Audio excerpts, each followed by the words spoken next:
My brother convinced everyone I was the family failure, until I inherited everything and he got nothing. Growing up, my older brother had this talent for making everything look effortless, while I struggled with the simplest tasks.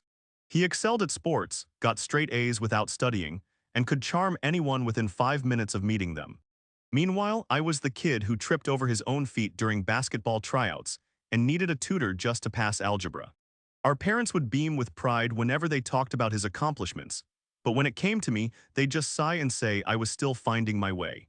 The comparisons started early and never stopped. Family dinners became competitions where he'd casually mention his latest achievement, while I sat there trying to think of something, anything, that might impress them. He made varsity football as a sophomore while I got cut from the JV team. He landed a summer internship at a prestigious firm while I was flipping burgers at the local diner. Every success of his felt like a spotlight on my failures, and he seemed to enjoy the contrast. What really stung was how he'd frame these comparisons as brotherly concern.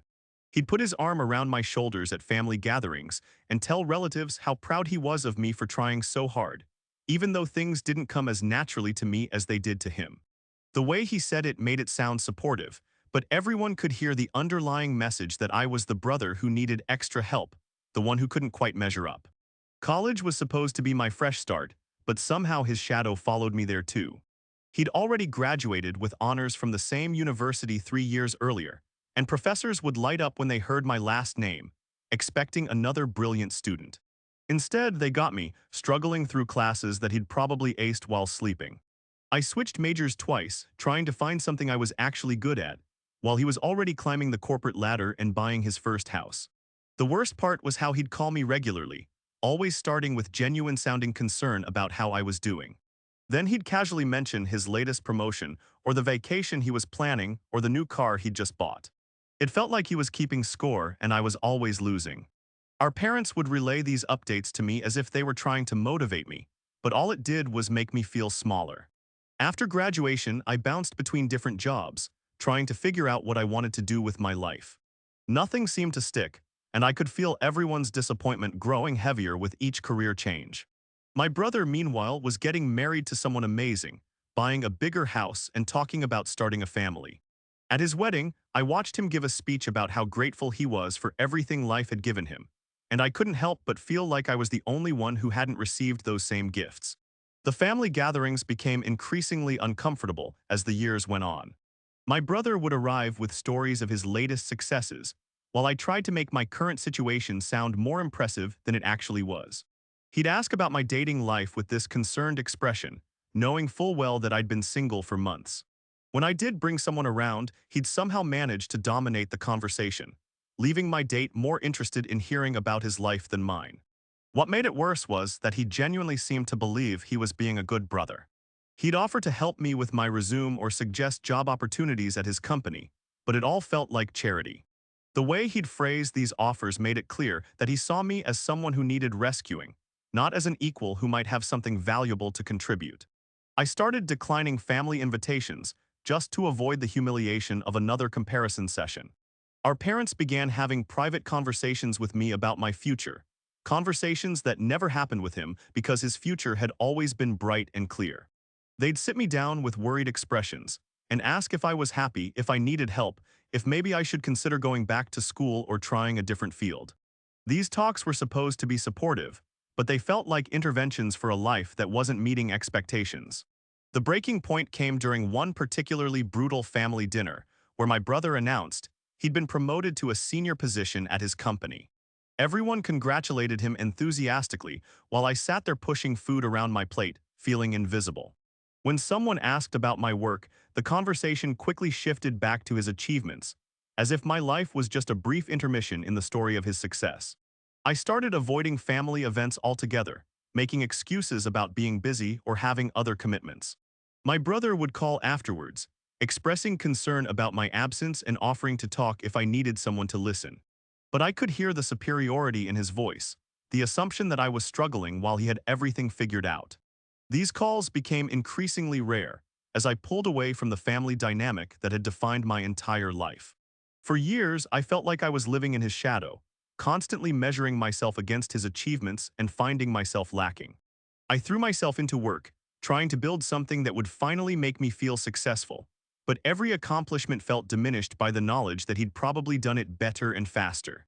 The weight of being the family disappointment became a constant companion, influencing every decision I made and every relationship I formed. Then our grandmother passed away, and everything changed in the most unexpected way possible. She'd been the one family member who never compared us, who seemed to see value in both of us for different reasons.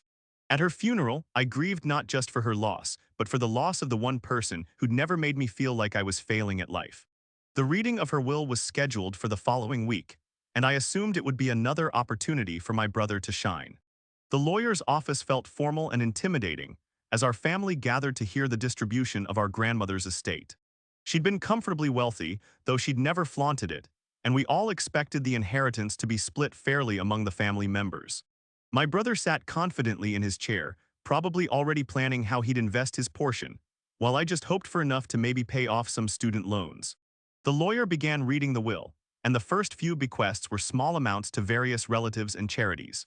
Then he reached the major distributions, and I felt my world shift completely. Our grandmother had left everything to me, her house, her investments, her savings, everything. My brother received nothing except a small personal item and a letter explaining her decision. The silence in that room was deafening. My parents looked shocked, my brother's face went through a range of emotions from confusion to anger, and I felt like I couldn't breathe. The lawyer continued reading, but I could barely process the words as he detailed assets worth more than I'd ever imagined. My grandmother had been far wealthier than any of us had realized, and she'd chosen to leave it all to the grandson everyone considered the family failure. The letter she'd left for my brother was brief but devastating. She explained that she'd watched him succeed at everything while treating others, particularly me, as if their worth was determined by their achievements. She'd seen how he'd made me feel small and inadequate, and she decided that he already had everything he needed in life. I, on the other hand, had shown kindness and humility despite years of being made to feel insufficient. My brother's reaction was immediate and explosive. He demanded to know how I'd manipulated our grandmother, accused me of poisoning her against him, and threatened to contest the will. The family members who'd spent years pitying me suddenly looked at me with new eyes, as if they were seeing me for the first time. The power dynamic that had defined my entire life flipped completely in the span of a single afternoon. The weeks that followed were surreal. My brother hired lawyers to challenge the will, claiming our grandmother had been mentally incompetent when she'd made her decision. But the legal documents were ironclad, and multiple witnesses confirmed her sound mind when she'd revised her will just months before her death. The inheritance was mine, and there was nothing he could do about it. What surprised me most was how this revelation changed everyone's perception of our grandmother.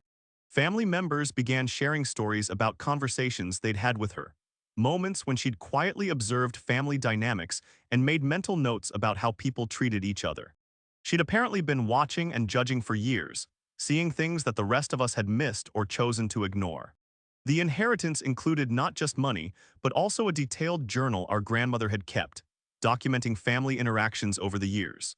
Reading it was both heartbreaking and validating, as she'd recorded instance after instance of my brother's subtle cruelty and my quiet resilience.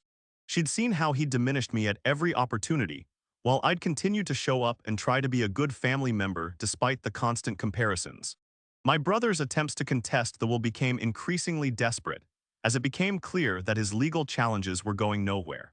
He reached out to distant relatives, trying to build a case that our grandmother had been influenced by outsiders or that I'd somehow coerced her. But everyone who'd known her well understood that she'd been sharp and decisive right up until the end, and her decision had been entirely her own. The family dynamics shifted completely as news of the inheritance spread. Relatives who'd barely acknowledged me before suddenly wanted to reconnect, while others whispered about how they'd always known I was special. My parents struggled to reconcile their years of disappointment with this new reality, and I could see them replaying countless interactions in their minds, wondering what they'd missed. My brother's marriage began to show strain as his wife realized that the financial security she'd married into was built on expectations that would never be fulfilled. She'd assumed he'd inherit substantially from our grandmother, and the reality of receiving nothing while I inherited everything created tension that couldn't be hidden. Their conversations became heated arguments about money and future plans that would never materialize. The most unexpected part of this whole experience was how little satisfaction I felt from my brother's downfall. I'd spent so many years imagining what it would feel like to finally have something he wanted, to be the successful one for once. But when it actually happened, I mostly felt empty. The inheritance gave me financial security, but it couldn't undo decades of feeling inadequate or restore the confidence that had been systematically eroded over the years. Our grandmother's house became my sanctuary, a place where I could process everything that had happened and figure out what I wanted to do next. Walking through rooms filled with her belongings, I began to understand the woman I'd thought I knew but had never really seen clearly. She'd been observing and evaluating our family for years, making decisions based on character rather than achievement. The journal entries about me were particularly moving, as she'd recorded small moments of kindness and resilience that I'd forgotten or never thought were significant. She'd noticed when I'd helped elderly neighbors with their groceries, when I'd stayed late to help coworkers finish projects, when I'd shown patience with family members who were struggling. These weren't grand gestures, but they'd meant something to her. Reading about my brother was more difficult, as she documented his pattern of using others' struggles to highlight his own success. She'd seen how he'd learned to manipulate conversations to make himself look better, how he'd developed a talent for offering help in ways that emphasized the other person's inadequacy. What she'd recognized was that his success was built partly on making others feel small. The inheritance process revealed other surprises, including investment accounts and property holdings that our grandmother had never mentioned. She'd been quietly building wealth for decades while living modestly, and she'd left detailed instructions about how she wanted her assets managed. It became clear that she'd been planning this distribution for years, carefully observing family dynamics before making her final decision. My brother's reaction to each new revelation became more bitter and desperate. He'd call me late at night, alternating between anger and attempts at reconciliation, trying to find some way to change the situation. These conversations were painful because they revealed how much his identity had been built on being the successful brother, the one who always came out ahead. Without that role, he seemed lost. The legal battles continued for months, with my brother's lawyers exploring every possible angle to challenge the will. They questioned our grandmother's mental state, investigated her relationships with advisors, and even suggested that I'd exerted undue influence despite the fact that I'd seen her less frequently than other family members. Every challenge failed, but the process was exhausting and emotionally draining for everyone involved. Family gatherings became impossible, as the inheritance dispute divided everyone into camps. Some relatives supported my brother's right to contest the will, while others felt that our grandmother's decision should be respected. The holidays that had once been uncomfortable because of comparisons became impossible because of outright hostility and legal threats. My parents struggled to navigate this new reality, torn between their sons and uncertain about how to maintain relationships with both of us. They'd spent so many years seeing me as the one who needed help and him as the one who had everything figured out, and this reversal challenged everything they thought they knew about their children. Their attempts to mediate only made things worse, as neither of us was ready to reconcile. The financial impact on my brother was immediate and significant. He'd been living a lifestyle that assumed future inheritance, and the reality of receiving nothing forced him to make dramatic changes. The house payments, the car loans, the private school tuition for his kids, all of it had been manageable when he'd expected to inherit substantial wealth. But without that safety net, he was suddenly struggling. Watching him deal with financial pressure for the first time in his life was surreal. He'd always been the brother who had everything under control, who never worried about money or job security. Now he was asking our parents for loans, selling possessions, and making sacrifices that he'd never had to consider before. The stress was visible in every interaction, and his family was feeling the pressure too. Meanwhile, I was learning to navigate wealth for the first time in my life. The inheritance came with responsibilities and decisions I'd never had to make before, and I found myself consulting with financial advisors and tax professionals who treated me with a respect I'd never experienced. The transformation from family disappointment to wealthy heir was jarring and sometimes overwhelming. The most difficult part was figuring out how to use this opportunity constructively. I'd spent so many years defining myself by what I wasn't, not successful like my brother, not impressive like other family members, not meeting expectations, that I'd never really figured out who I actually was or what I wanted to accomplish. The inheritance gave me freedom, but it also forced me to confront the person I'd become under years of comparison and criticism. Our grandmother's journal included letters she'd written but never sent, including one addressed to me that explained her decision in detail. She'd watched me struggle with self-doubt and comparison for years, and she'd seen potential in me that others had missed. Her goal wasn't to punish my brother, but to give me the confidence and resources to finally discover what I was capable of achieving. The letter to my brother was harsher, detailing specific instances where she'd watched him diminish others to build himself up. She'd seen how his success had made him arrogant and dismissive, and she decided that inheriting wealth would only make these tendencies worse. Her decision to leave him nothing was meant to force him to develop empathy and humility, qualities she felt he'd never learned. Reading these letters helped me understand that the inheritance wasn't just about money. It was about recognition and validation from the one person who'd seen past the surface dynamics to understand who we really were. Our grandmother had been watching and evaluating us based on character rather than achievement, and her final decision reflected years of careful observation. The impact on extended family relationships was profound and lasting. Relatives who dismissed me for years suddenly wanted to rebuild connections, while others who'd been close to my brother began to distance themselves from the legal drama. Family events became exercises in navigating complex emotions and divided loyalties, with everyone trying to figure out where they stood in this new reality. My brother's marriage ultimately couldn't survive the financial and emotional stress of the inheritance dispute. His wife had married into what she thought was a secure, successful family, and the reality of his reduced circumstances and bitter legal battles wasn't what she'd signed up for. Their divorce was messy and public, adding another layer of humiliation to his already difficult situation. The end of his marriage seemed to break something in my brother that all the previous setbacks hadn't touched. He'd always been able to bounce back from challenges because he'd had confidence in his ability to succeed. But this series of losses, the inheritance, the legal battles, the divorce seemed to shatter his self-image completely. He became someone I barely recognized, angry and bitter in ways that were painful to witness. As the legal challenges finally concluded with my complete victory, I realized that winning hadn't brought the satisfaction I'd expected. My brother was destroyed, our family was fractured, and I was wealthy but isolated. The inheritance had given me financial security, but had cost me relationships and peace of mind. I'd wanted validation for so long that I'd never considered what it would actually feel like to receive it.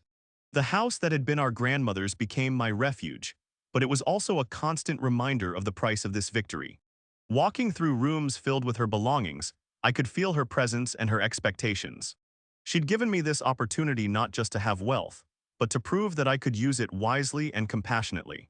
The responsibility was heavier than I'd anticipated. Years have passed since that day in the lawyer's office, and I've had time to process everything that happened. The inheritance allowed me to start a business, buy a home, and build a life that I'm proud of. But it also taught me that success built on someone else's failure doesn't feel as good as you'd expect. My brother and I haven't spoken in years, and I sometimes wonder if the price of finally winning was worth what it cost our family. Our grandmother's final lesson was more complex than I'd initially understood. She'd given me the tools to succeed, but she'd also shown me the importance of how we treat others on our way to success. Watching my brother's fall taught me that character matters more than achievement, and that the way we make others feel is ultimately more important than how we make ourselves look. The inheritance changed everything about my life, but it also taught me that external validation can't heal internal wounds. I'd spent so many years feeling like a failure that having wealth and success didn't automatically make me feel successful. The real work was learning to value myself for who I was, not for what I had or how I compared to others. Looking back, I understand that our grandmother saw something in me that I'd never seen in myself. She'd watched me maintain kindness and humility despite years of being made to feel inadequate, and she'd recognized that these qualities were more valuable than the superficial success that had defined my brother's life. Her final gift wasn't just money, it was the message that I'd been enough all along.